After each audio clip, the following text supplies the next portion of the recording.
your eyes to close.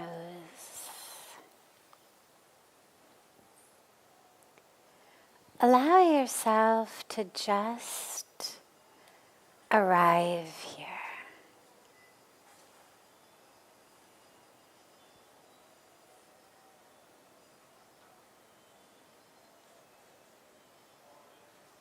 There's nothing to wait for.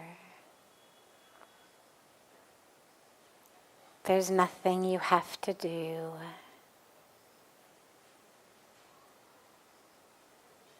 There's nothing you should be doing.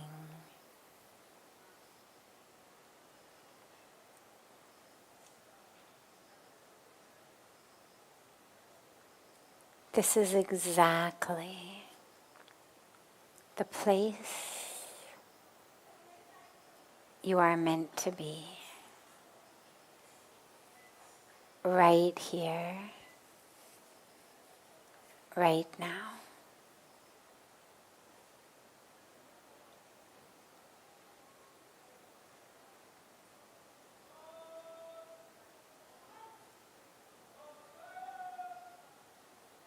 Just allow the awareness to pull from the outer world to the inner world.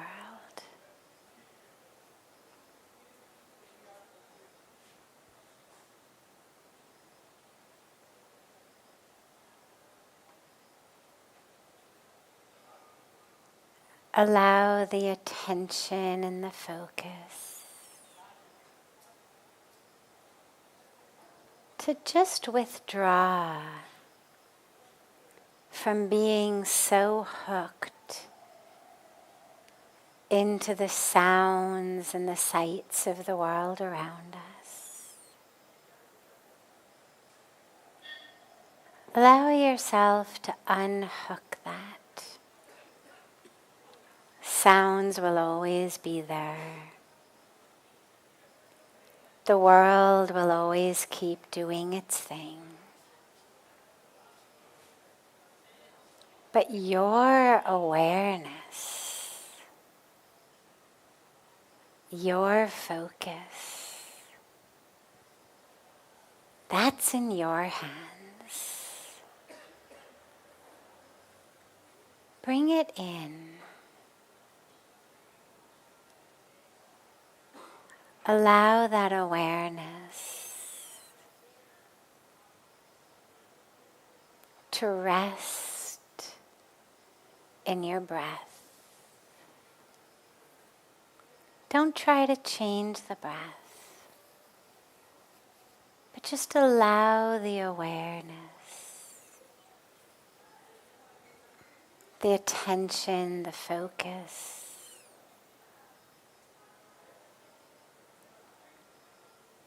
to merge into your breath.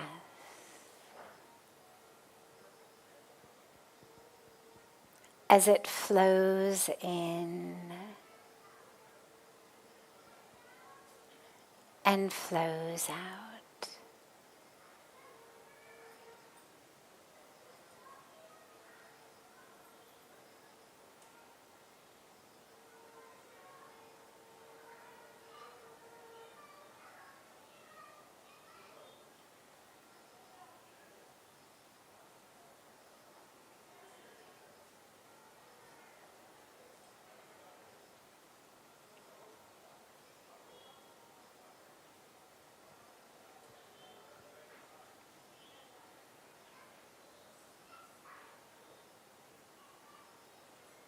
Allow yourself to just be right here,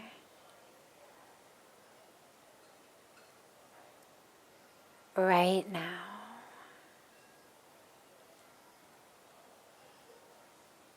In this breath.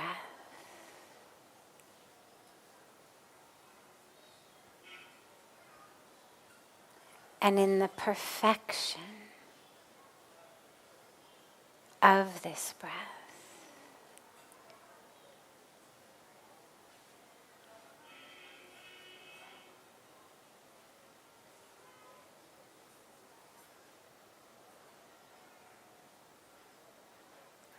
And as you inhale, feel yourself taking in this sacred prana, this sacred life force of this holy land. This is the land of the saints and the sages, the rishis and the yogis. As you inhale, feel that sacred energy come into your body.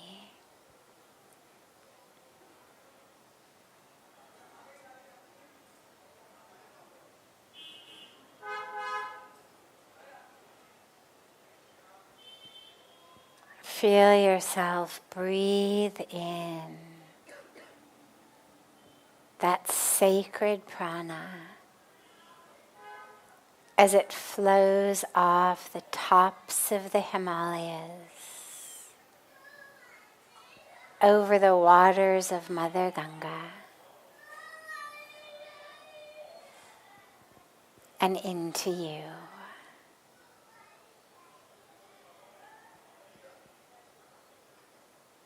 Breathe it in.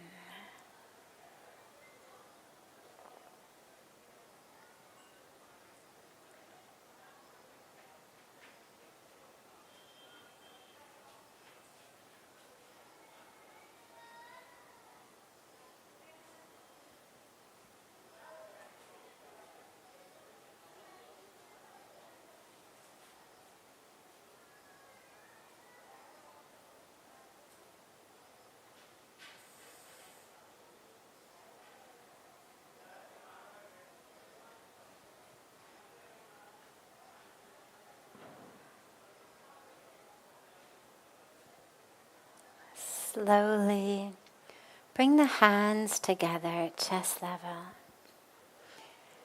and gently rub the palms of your hands against each other.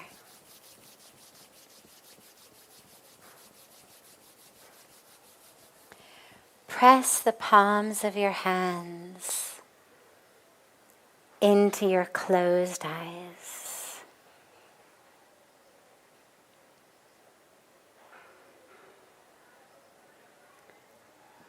Slowly and gently lower your hands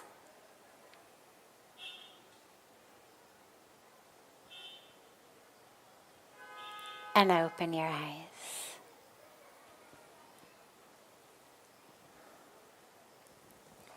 Welcome to Satsang.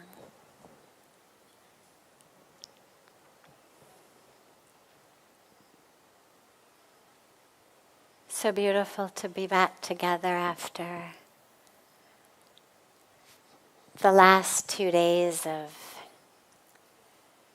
beautiful, beautiful programs, beautiful, beautiful long artis, beautiful, beautiful rain, what we call Akash Ganga, Ganga flowing from the sky. But 2 days that prevented us from having satsang together. So it's so beautiful to be back together. And starting as usual with a question that's come in advance, and then we'll open it to any questions that anyone here might have.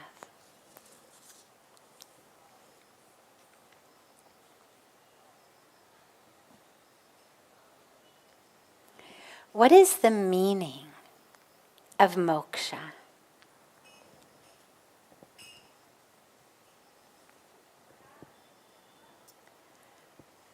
Moksha is that which is used to refer to liberation, freedom. People talk about moksha as the end of this cycle of birth and death, according to the Hindu tradition of Sanatana Dharma, we have a cycle of birth and death. We keep taking birth because we've got a karmic bank account that has to be expended. Unfortunately, it's not like a normal bank account where if I've got, say I'm in the minus of $10 and then I put in $15, now I'm in the plus of $5, where they cancel each other out. In our karmic bank account, you've got to keep coming back in order to work through both the plus and the minus. So if I've got minus 10, I'm going to have to come back to deal with that. If I've got plus 15, I'll come back and deal with that. They don't cancel each other out. So the teaching is that whatever we are doing, karma, action. Karma means action. And that every action has a result. Not unlike Newton's laws of physics, that every action has an equal and opposite reaction. So the difference with karma is it's somewhat deeper because it's not immediate. It's not necessarily exactly opposite, but rather each action has a result, a fruit. If you plant a seed, you're going to get a tree or a flower. Whatever I'm doing, there's going to be an energetic repercussion. That energetic repercussion makes us have to keep coming back, lifetime after lifetime, in what we talk about as this wheel of samsara, right? This never-ending cycle of birth and death and birth and death. Okay. So then the question becomes, so what to do? Like, how do you actually become free? So that's what a huge portion of the Bhagavad Gita, which you could think of as kind of the core scripture of Hinduism. It's only 700 verses, but it's said that the Upanishads are the essence of the Vedas. So the Vedas are mammoth. The Upanishads are said to be the essence of the Vedas. It's where the word Vedant comes in, the end of the Vedas, the distillation of the Vedas, crystallization of the Vedas. And the Bhagavad Gita is said to be the quintessential scripture, the core scripture, the essence of the essence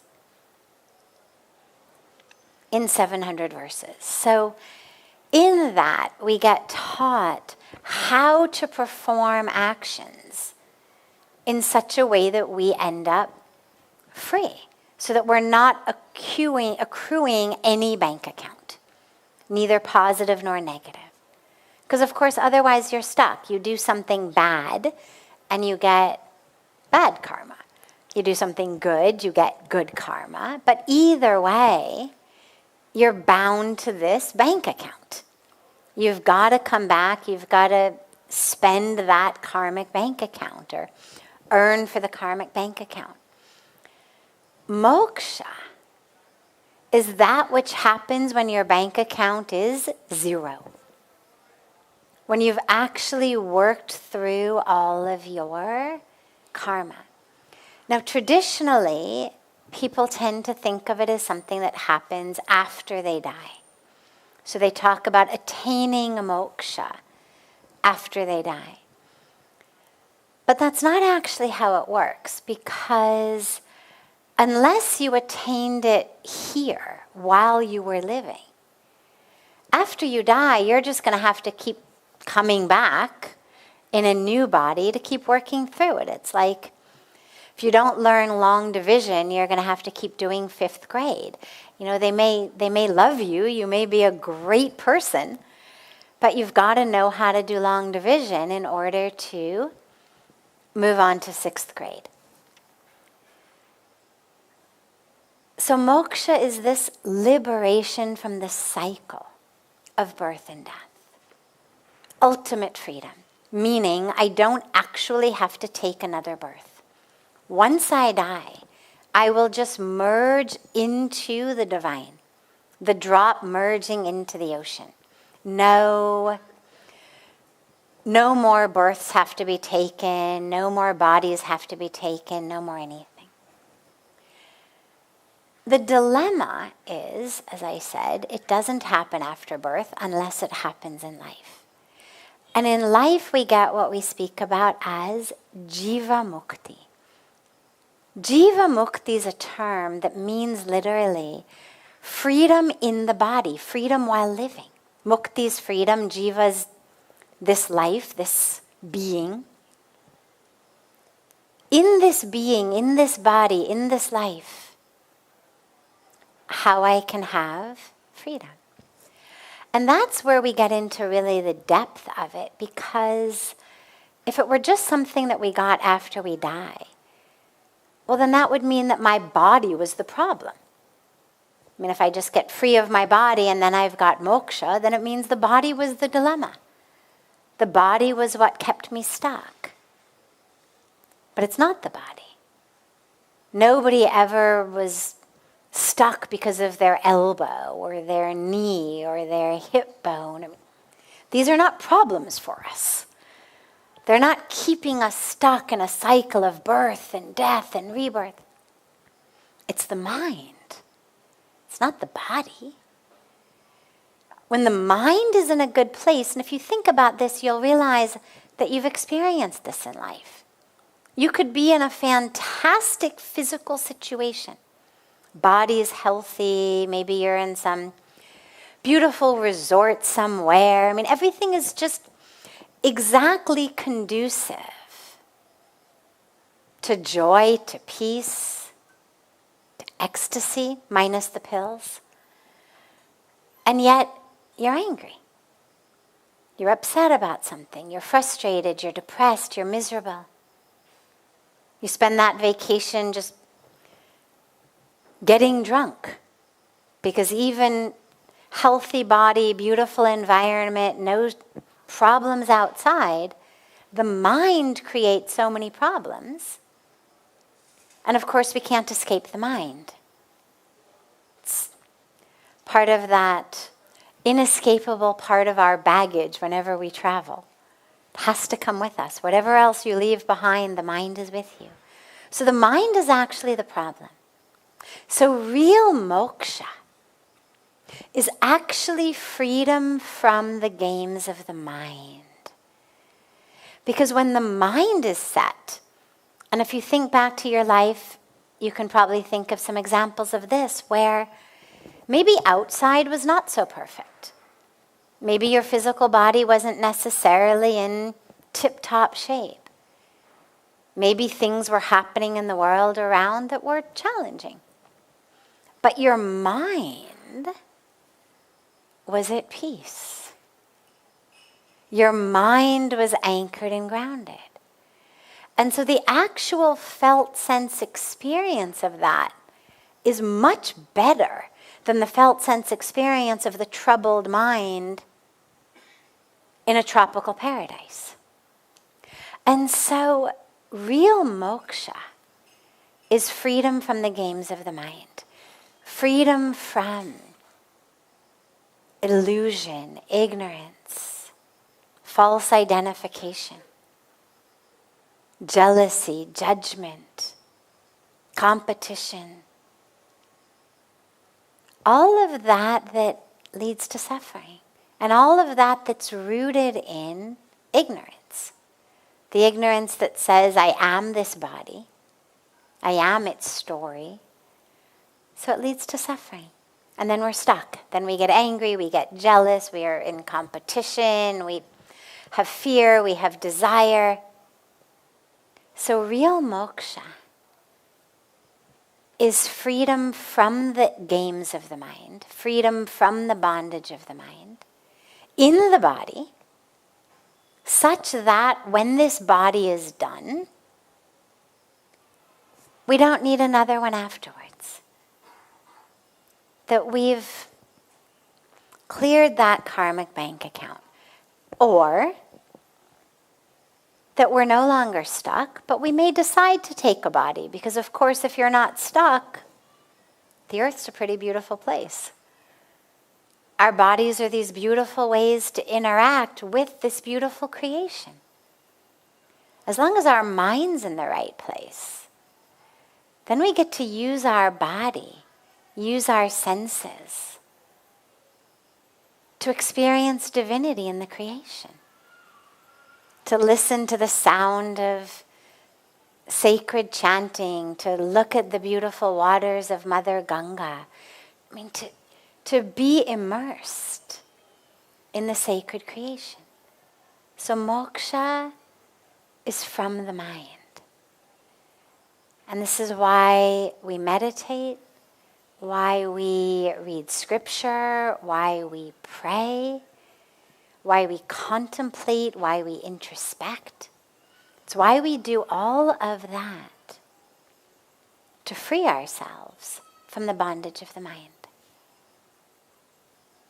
So that's your real moksha. And it's possible right here, right now. You don't have to leave your body for it. You don't have to wait until after you die. But right here, right now. It's available for all of us.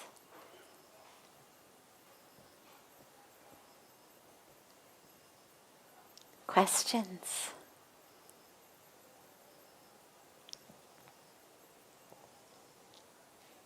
Anyone with any questions?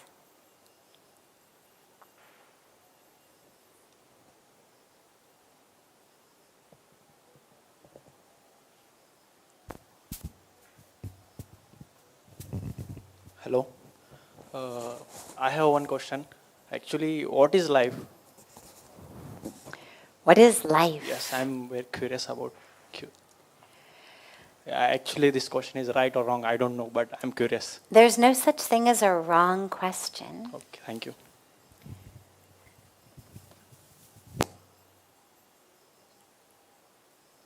As long as it's a question that matters to you and is something that will help you on your path. So what is life? Well, I'm gonna quote my guru, Pujya Swamiji here, because he has a beautiful teaching, which I'll give first in Hindi because it rhymes much more nicely in Hindi, but then I'll give you the English translation.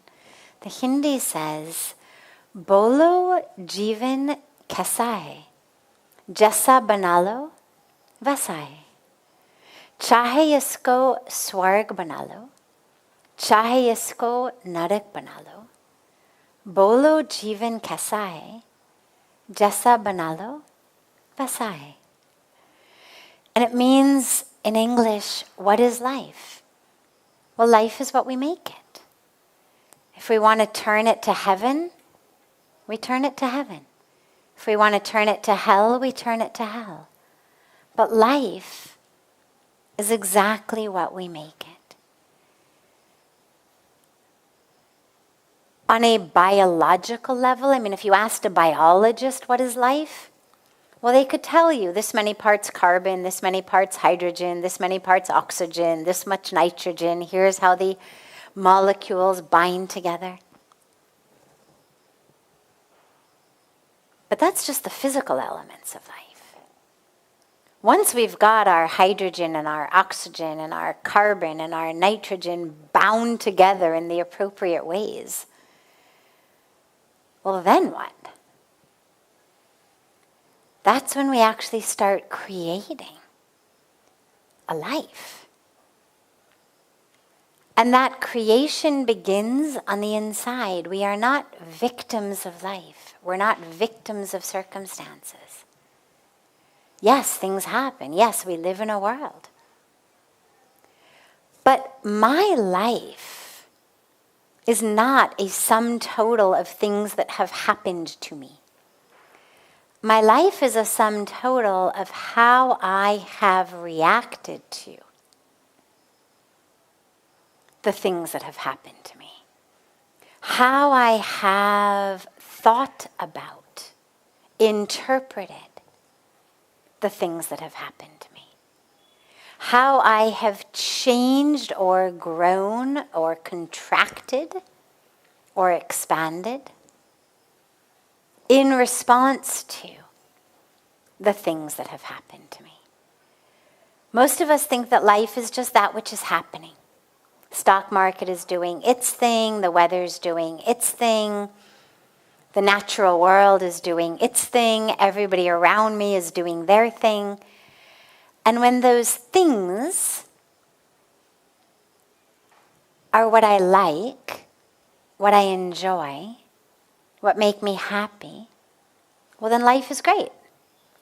Life is wonderful. But when those things are not what I want, not what I like, not what I enjoy, then life is miserable. But that's not what life is. We're not just a reaction mechanism. We're not just the response to stimulus. We are creators of our own life.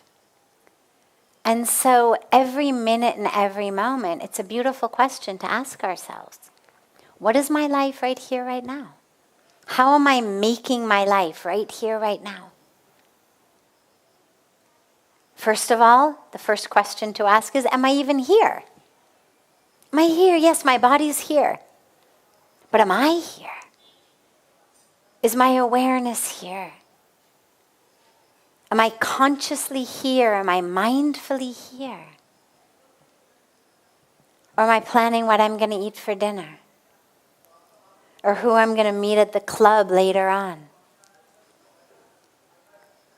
Or reminiscing about what I had for breakfast? Or worrying about the conversation I have to have at the office tomorrow? Or redoing the conversation I had at the office yesterday? Because that's how most of us live. And the problem with that is we are separate from life. Because life is only right here, right now. Past is over, it's no longer here. Future has not yet arisen. All we have is right here, right now. This is life. Are we responding to life? Are we in life? And it's a fantastic question to ask over and over. I mean, this is the stuff Gyan Yoga is made of. Questions. Who am I is the most common. But what is life is a great one. What is my life? Because of course it's not just the money I'm making or what my physical body looks like or my career. Because those things keep changing. Ultimately, we have to anchor ourselves in that which is unchanging. Or we just literally live going up and down on the waves of life as it changes. We go up and down like on the waves of the ocean. We have to anchor ourselves into that which is eternal and unchanging, which is the self. And so, yeah, keep asking yourself every minute, what is life? Not in a theoretical, philosophical, you're writing a treatise sort of way, but in a right here, right now. Am I living my life? What life am I creating right now?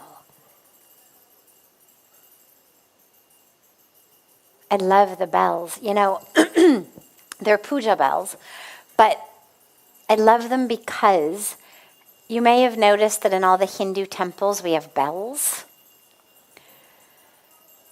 And we ring the bell before we go into the mandir, I've heard people say, oh, it wakes up God, like we're coming in, like you're ringing the doorbell, okay, we're coming in. Obviously, that's not what it's about. God does not need to be woken up. God doesn't need any notice that we're entering. It's to wake us up. It's to remind us, I'm now going into a holy place. I'm going to leave my anger and ego and ignorance and jealousies and judgments and nonsense, waste my time, waste my life thoughts at the door. The bell is that should be ringing in our minds, literally. Wake up, wake up. So we ring the bell outside the temple before we go in to wake us up, to make us be present with the divine. So I love that we got some puja bells today to just, as we're talking, what is life? It's perfect to just shake us awake. Where are we? What are we creating? What life are we creating? And as those bells ring, either literally or metaphorically, realize that you've always got the power to change it. Right here, right now, is the pre of that which is predestined to happen in the future. We are literally creating our predestined life right here, right now. So, yeah, definitely not a wrong question, a beautiful question.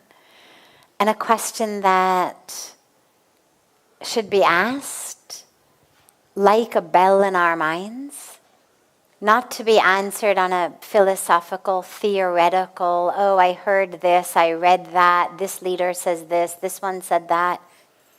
But actually, the question itself is a bell in our minds. Oh yeah, life. Am I in it? Am I here? And what am I creating?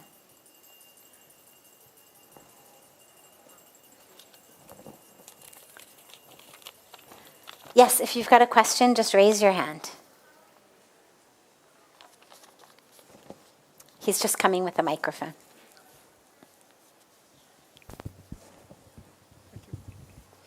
Namaskaram, Sadhviji. I have a series of tactical questions related to mental health. May I? Of course, let's take them one at a time. Sure. So, these questions come from my own lived experiences because in the past few years, I've really suffered a lot because of poor mental health. So, I'm curious to know from you that how do you suggest that we take care of our mental health? And I also wonder that when we do yoga, pranayam, does it mean that we get rid of anxiety, stress, or does it just help us manage them well? And if I may just add one more question on that. Of course. Do you think that medicines, therapy, these things are really important and can be the ultimate panacea, or or they don't help much? Okay. 3 great interconnected questions on mental health, as today is Mental Health Awareness Day.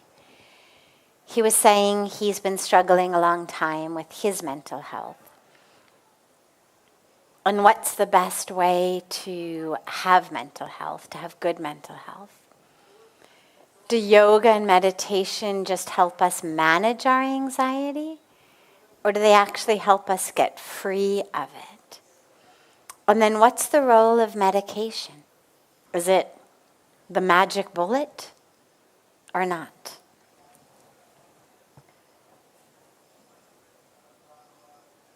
So,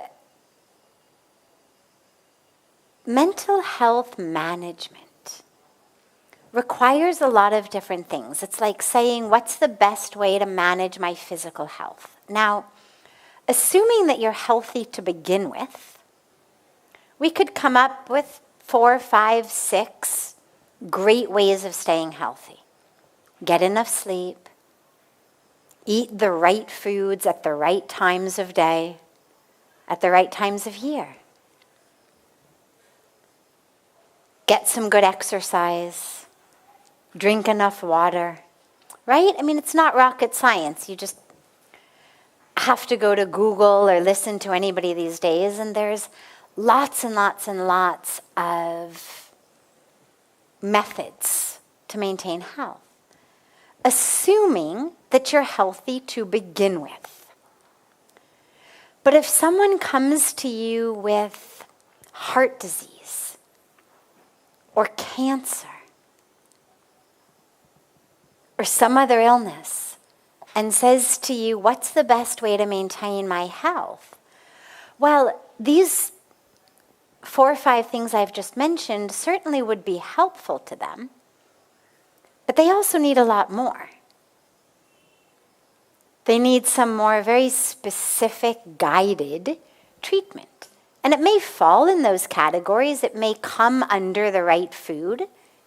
But it's not going to be just a matter of get enough fruits and vegetables and grains and stay away from meat and sugar. There's going to be something more specific, more tailored based on what your ailment is. And you may need something even beyond that. There may be medicine you need. Whether it's allopathic medicine, whether it's Ayurvedic medicine, homeopathic medicine, naturopathic medicine. But there may be additional things required. And the same thing is true with mental health. So we can say if you are very mentally healthy to begin with, well, to maintain it, to stay healthy, some of the similar things, get enough sleep. Actually, lack of sleep has a huge impact on our mental functioning, on our mood. So does our food. So does our diet. So does proper hydration. Amazingly, so does exercise. And we would add, do yoga, meditate, have a spiritual connection. A spiritual connection is one of the most powerful predictors of mental health. Have deep connection. Deep connection. Ideally, a deep spiritual connection, but also deep connections in your life with others. Serve. Use your life to serve others. Do something meaningful so that at the end of the day when you go to sleep, it mattered to someone that you got out of bed that day. Because to get up every day and not have any kind of a ripple impact upon the planet or anyone's life is depressing. I mean, the fact that the planet would be no different whether you got up or didn't get up, that's a very depressing thought, even if I'm not depressed to begin with. So, assuming that you've got robust mental health to begin with, maintaining your physical health, bringing in a spiritual component through meditation, through prayer, through devotion, yoga, great for the body, great for the mind, great for the heart. Service connects us to others, makes us realize how much divine flows through us. But if you're dealing with a situation where you've already got mental distress, well, you may need a lot more than that. It may take components of that, but you may need more. If you've been traumatized in some way, if you've got anxiety, if you've got depression, if you've got any one of innumerable illnesses, if you're suffering from addictions, from eating disorders, from so much that we struggle with in so many ways, well, some additional assistance is of great benefit. Therapy, again, there's a whole variety of different types. But some way in which you are working directly with what you're suffering from. And medication. You know, in some cases, for some people, for some certain periods of time, it's really helpful. I'm not anti-medication at all. As long as it's not used instead of doing the work. So if I'm suffering from depression, let's say, and I'm so depressed that I cannot drag myself out of bed. I cannot get out of bed in the morning. And I'm suicidal, I want to kill myself. And medication can help me get out of bed, keep myself from killing myself. Well, that's fantastic. But then I need to use the fact that I've gotten out of bed and I'm still alive to actually do my work to overcome my depression. It's not just, oh, now I take these pills and I feel better. The pills are that which are used to help us be balanced enough, have the energy enough to stay alive, to get out of bed, to do our work, to show up at therapy or counseling or yoga or wherever we go, so that we actually can heal. So I would definitely not say they're a magic bullet by any means, because we're not just chemical beings. To say that medicine itself was the cure-all implies that mental illness is simply a chemical problem. And it isn't. Yes, there's chemical components,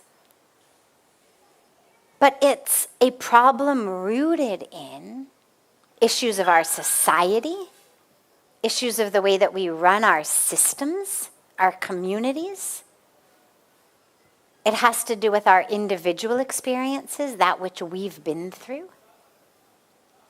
There's so much that leads to mental illness that's not just about a chemical imbalance. So medicine is not the cure-all, but it is fantastically helpful, fantastically beneficial for some people with some illnesses for some period of time. And I'm all in favor of that. It's like if you've got diabetes and you're going to die from diabetes, long before you can get your exercise program working, long before your lifestyle changes and eating habits changes can bring down your blood sugar. By all means, take whatever you need to take to keep your blood sugar low enough that you don't die, while you bring about lifestyle changes so that ultimately you can take less and less of the medicine, and even ideally at some point be able maybe to go off it. So I think of psychological medicines in the same way. They're things that we use, ideally temporarily, to help us through a period of time to be able to do the work that we need to actually heal.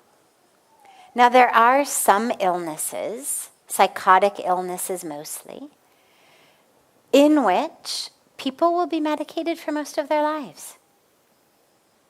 People with schizophrenia, for example, will be medicated for most of their lives. People with some forms of bipolar disorder will be medicated for most of their lives because there is a huge chemical component that doesn't respond nearly so well at all to non-chemical forms of treatment. But what's most important is to realize there's nothing wrong with that. It doesn't make you weak any more than needing medicine for diabetes makes you weak.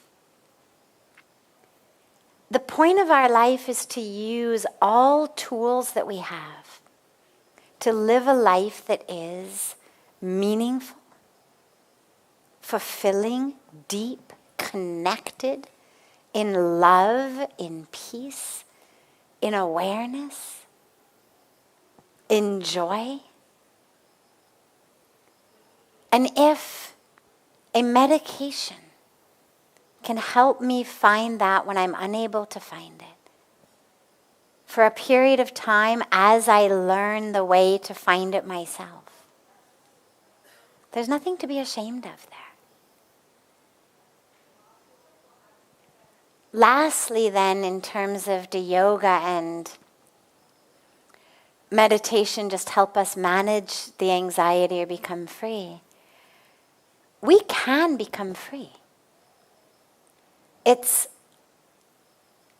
one of the greatest truths of the world, and it's an interesting thing to talk about because just today exactly is the day that Jaico, which is a big Indian publisher, has released today the Indian edition of my memoir called Hollywood to the Himalayas.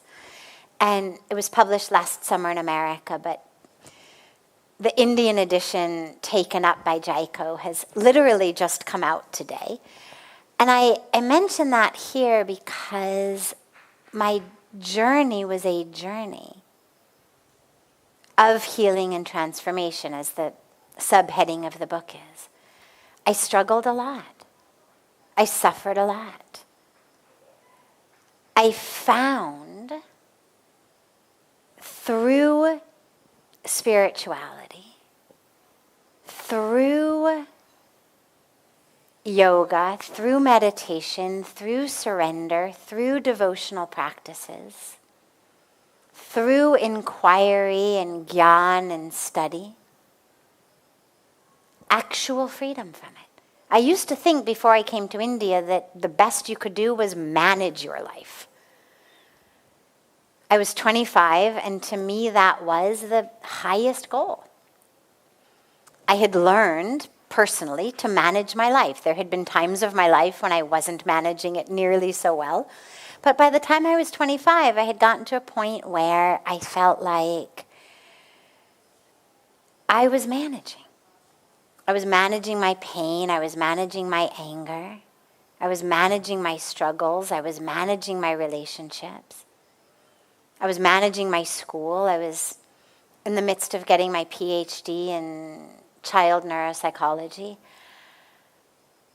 Because that's an interesting thing about mental health and mental illness, is remarkably a lot of us, even as we suffer, are amazingly highly efficient and effective, and you would have no idea from the outside in how much we're suffering. So you can't, and it's an important point to mention on Mental Health Awareness Day, people struggling with anxiety, with depression, with addiction, with all of that we struggle with, do not necessarily look different. They don't necessarily writhe around on the floor in pain and anguish for everyone to kind of walk around them like this is a person in trouble. We don't all stand on soapboxes on a corner and people cross the street because we look really crazy. A huge percentage of people who are suffering are highly proficient in so many ways. But it wasn't until I came to India that I actually discovered I could be free, not just manage. That it wasn't about management.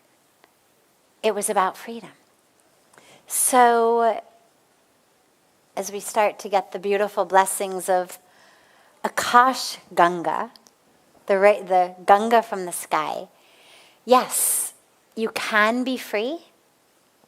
Yoga, meditation, spirituality, doing your own work. You've got to do the work to let go of that which is creating the anxiety, of those patterns. And then, yes, you actually can become free, not just manage it.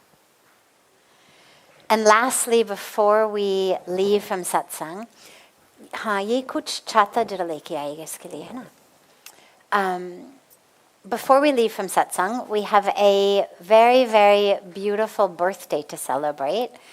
It's our beloved Karen's birthday. Karen is a dearly, deeply beloved member of our Parmarth family, Parmarth Seva team, and today is her beautiful birthday. So in our traditional satsang tradition, we will sing happy birthday to her. We'll sing it first in English. It seems like the language that everybody's best at. But then, assuming that the rain doesn't become super heavy, we will see whether people here come from different languages, different backgrounds, and let people sing happy birthday to Karen in all of their different languages. So let us begin together in English. Happy birthday to you. Everyone together. Happy birthday to you. Happy birthday, dear Karen. Happy birthday to you. We love you. Okay, other languages. Raise your hand and he'll bring you a microphone. Anybody who knows any language other than English? Yes, great. Dutch. Dutch, wonderful. Lang zal ze leven, lang zal ze leven, lang zal ze leven in de gloria, in de gloria, in de gloria. Hiep, hiep, de piep. Hooray! Any other languages? Sanskrit. Yes. Fantastic. Sudinam Sudinam Janmadinam Tava Bhavatu Mangalam Janmadinam Tava Sudinam Sudinam Janmadinam Tava Bhavatu Mangalam Janmadinam Tava Bijayi Bhava Sarvatra Sarvada Bijayi Bhava Sarvatra Sarvada Bhavatu Mangalam Janmadinam Tava Sudinam Sudinam Janmadinam Tava Bhavatu Mangalam Janmadinam Tava Om Dirghayuscha Okade Khanika Jasmaishchatva Ghanamyaham Atostvam Dirghayurbhutva Shatabalasa Virohatata.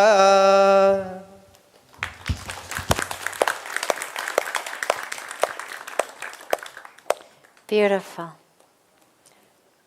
What a joy to celebrate you, to celebrate your beautiful life of such surrender and such service and such a divine alignment. We were talking yesterday in the full moon about how we learn from the moon that if we want in life to feel light, to experience light, to share light with others, that the moon gives us the way, which is just get in alignment.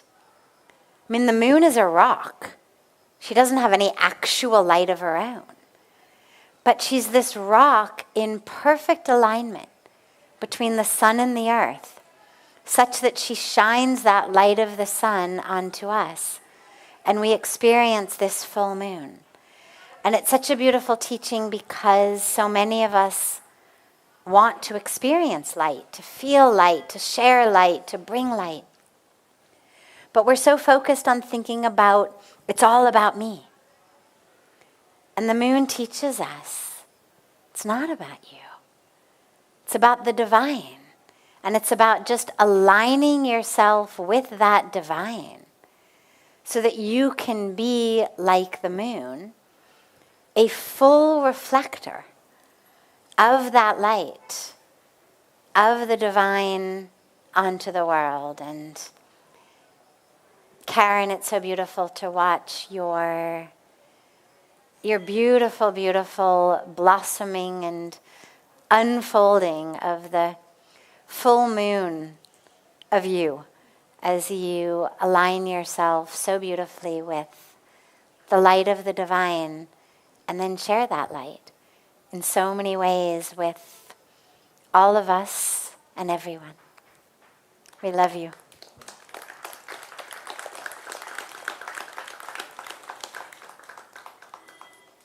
Have a beautiful, beautiful rest of your evening.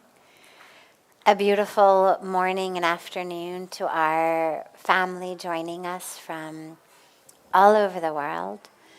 And so, so, so much love to you all. Look forward